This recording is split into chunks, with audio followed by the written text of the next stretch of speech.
Tak, blízko Chotyšan je rybník. Jakže se jmenuje tady ten rybník?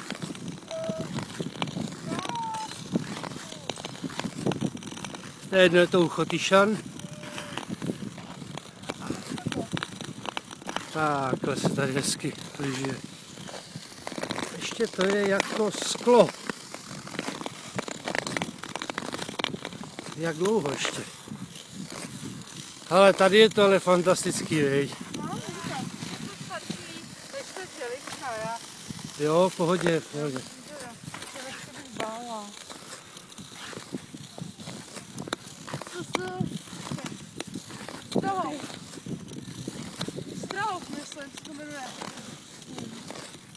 Tady jsou nějaký prasklníky, ale...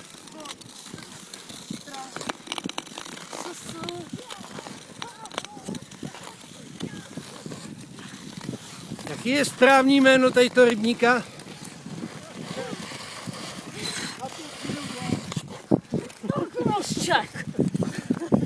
Jak se správně jmenuje tady? Smykov. Rybník Smykov. Ale je to divný s měkkým. Ale já bych to udělala s tvrdým. Ale je to pěkně hladký, ale tak to nevadí. Tati je s tvrdým.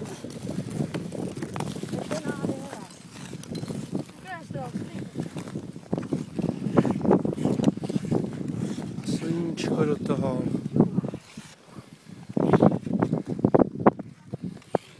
A dětičky spokojený.